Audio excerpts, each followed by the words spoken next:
Welcome back to Tech Stack for all you tech enthusiasts. Now let's talk about Angular forms. Up to Angular 20, Angular provided two types of forms: template-driven forms and reactive forms. Starting with Angular 21, Angular introduces a new approach called signal forms, which aligns forms with Angular's signal-based reactivity model. In this video, we'll focus only on template-driven forms. In the next videos, we'll cover reactive forms and then the new signal forms in detail. Make sure you subscribe so you don't miss the latest Angular updates and features. Now, let's understand what a template-driven form is. A template-driven form is primarily built inside the HTML template and is based on the ngModel directive. Angular automatically creates and manages the form model behind the scenes using directives like ngModel, ngForm, and ngModelGroup. Template-driven forms are simple, easy to set up, and best suited for small or basic forms, especially when you don't need complex validation or dynamic form logic. That's the foundation. Let's move forward and see how template-driven forms actually work in Angular 21. Open the Pages folder in the integrated terminal and create a new component called TemplateForm. We'll use the Angular CLI to generate this component.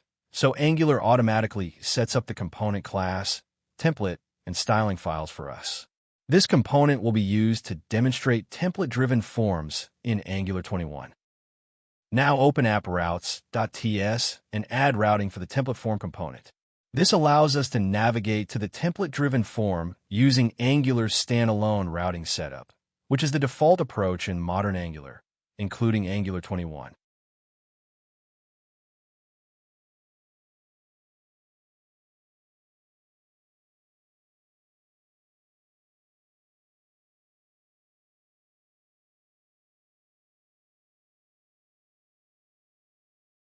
Now open app.html and add TemplateForm to the navbar. This will give us a visible navigation link, so we can easily access the TemplateForm page from the application UI while working with our forms example.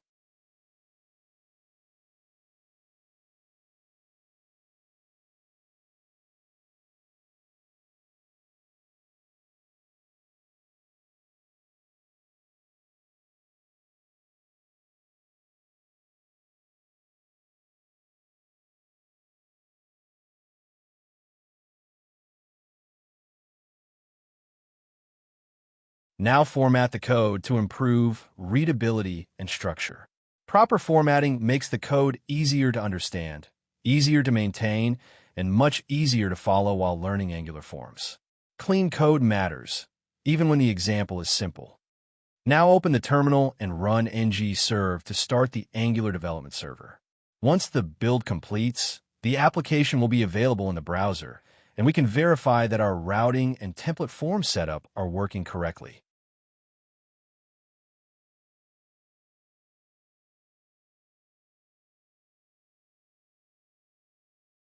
As you can see, our TemplateForm component is working correctly. The component loads as expected, the routing is set up properly, and the form is ready for further enhancements like validation and submission handling. Before moving ahead, as you know, Angular recently released Angular 21. We are covering Angular 21 from scratch, so if you're a beginner or intermediate, this series will be highly recommended for you.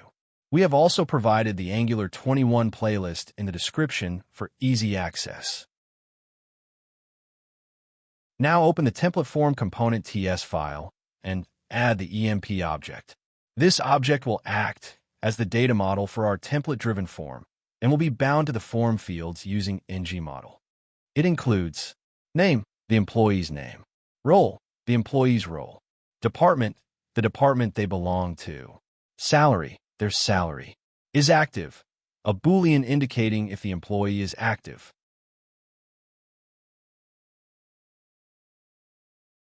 These fields will be bound to the form inputs using ngModel, making it easy to capture and manage user input in a template-driven form. Now, let's take the empObj we just created and build its HTML form. We'll create input fields for each property: name, role, department, salary, and isActive, using ngModel for two-way binding.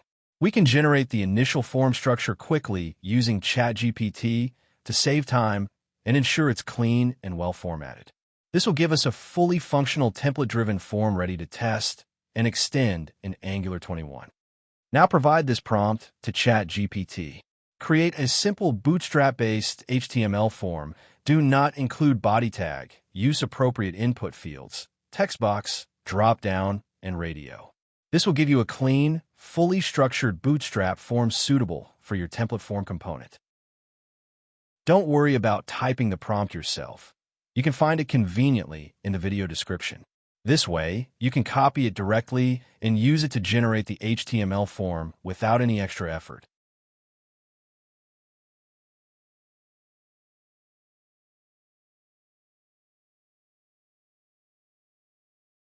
Perfect. As you can see, it has generated the HTML form exactly based on our requirements. All the fields from empObj are included, properly structured, and styled with Bootstrap, ready to use in our template-driven form. Now, let's paste the generated HTML into our TemplateForm components HTML file.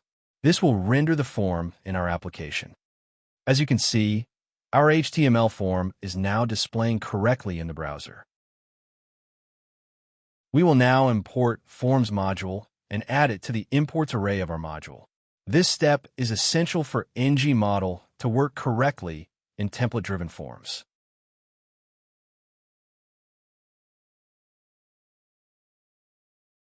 Now, let's bind each input field to the corresponding property in our empObj using ngModel.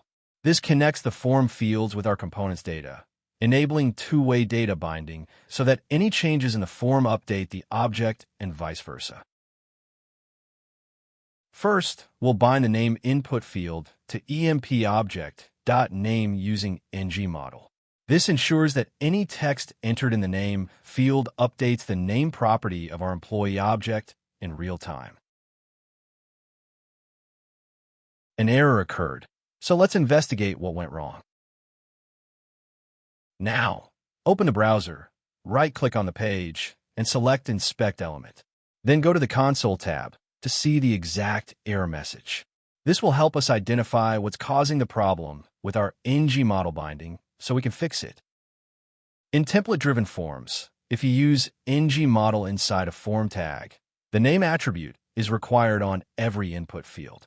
Without it, Angular cannot register the control properly, and you'll see an error in the console.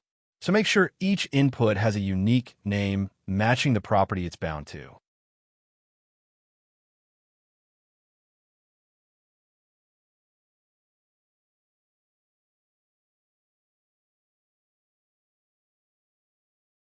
Now, let's bind each input field to its respective property in the empObj.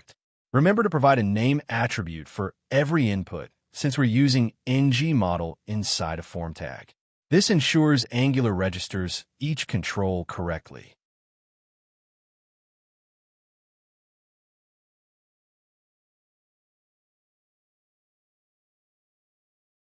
Now let's bind a role field. Use ngModel for two-way binding and make sure the name attribute is set to role so Angular can register it correctly. Now, let's bind the department field. Use ngModel for two-way binding and make sure the name attribute is set to department so Angular can register it correctly. Now, let's bind the salary field. Use ngModel for two-way binding and make sure the name attribute is set to salary so Angular can register it correctly.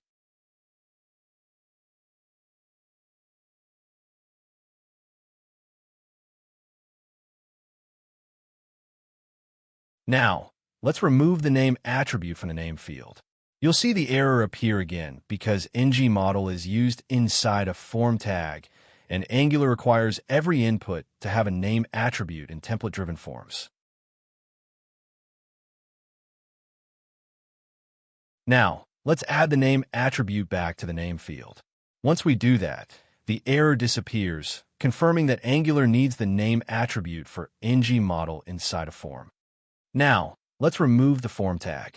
In this case, if an input doesn't have a name attribute, no error will appear. Angular only requires the name attribute for ngModel when the input is inside a form tag. As you can see, after removing the form tag, we also remove the name attribute, and no error appears.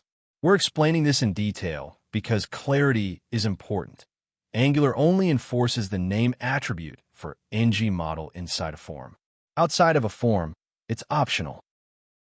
Now, let's apply validation to our form fields. The first validation we'll add is required. Simply add the required attribute to the input field to ensure the user cannot leave it empty. Next, let's add minlength validation to our input field. For example, to require at least 5 characters in the name field, add minlength equals to 5.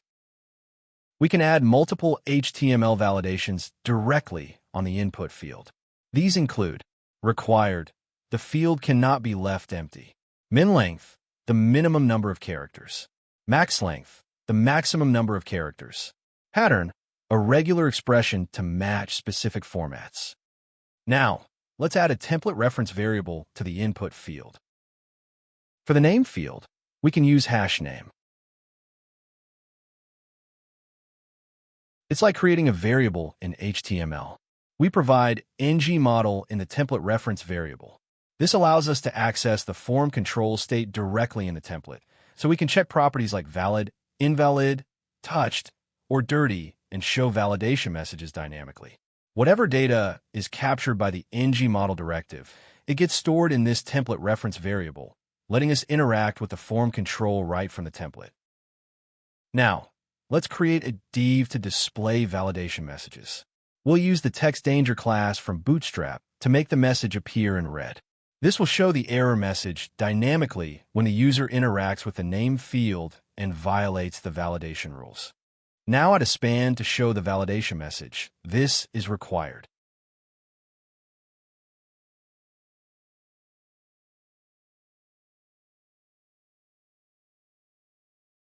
Now, let's print the errors in JSON format using the template reference variable. We can do this to see exactly what validation errors are present for the input field. This will display the current errors object for the name field, updating dynamically as the user interacts with the form. To display errors in JSON format, make sure to add JSON pipe in the imports array. It's a pipe that formats objects as JSON. We'll discuss pipes in detail in later videos, so make sure to subscribe to our channel.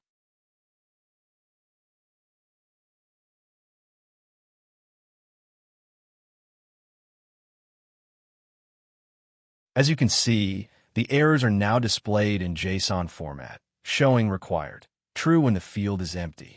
This confirms that our validation is working and Angular is correctly tracking the state of the form control. Now, let's enter some value into the name field. As you see, required true error disappears. Now, if the input is shorter than the minimum length, you'll see the JSON output showing the min length error. This demonstrates that Angular is tracking all validation rules dynamically.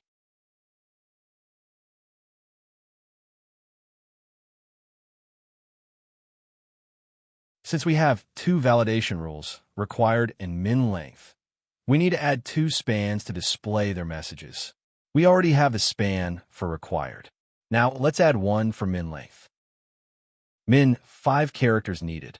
This will show a message dynamically when the user enters fewer than 5 characters in the name field.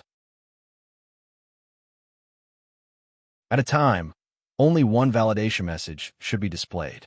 In Angular 21, we can use the control flow if statement to achieve this.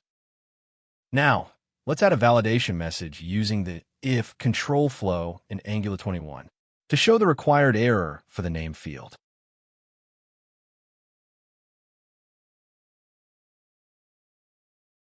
The if statement checks whether the required error exists on the name form control. If the condition is true, the content inside the braces is rendered. This allows us to dynamically show validation messages directly in the template without cluttering the UI. Now, let's handle the min length validation using else if in Angular 21.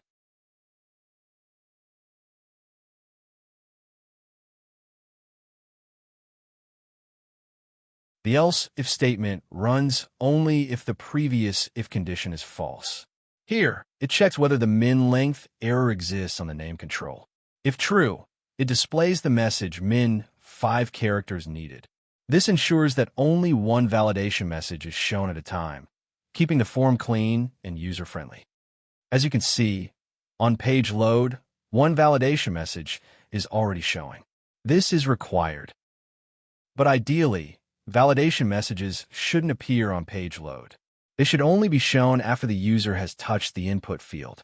Now, let's make sure the validation messages appear only after the user interacts with the field. We can do this by adding conditions name.touched or name.dirty in the if control flow.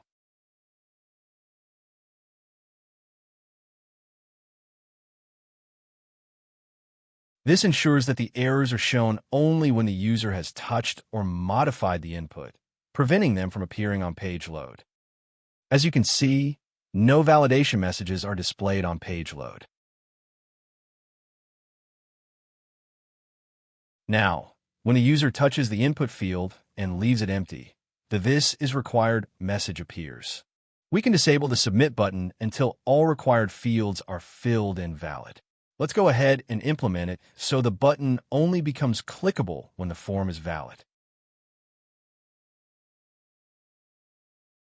Now, let's create a template reference variable on the form tag and name it form data.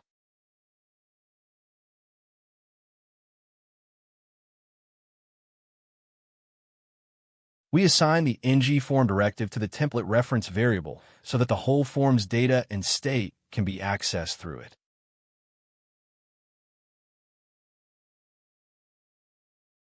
Now, let's disable the submit button until the form is valid. We can do this by adding a property binding to the button.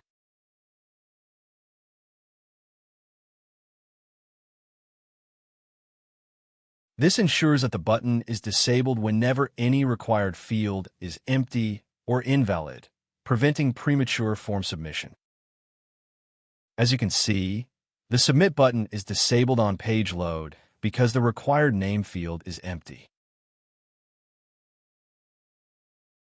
Now, after entering a value in the name field, the submit button gets enabled.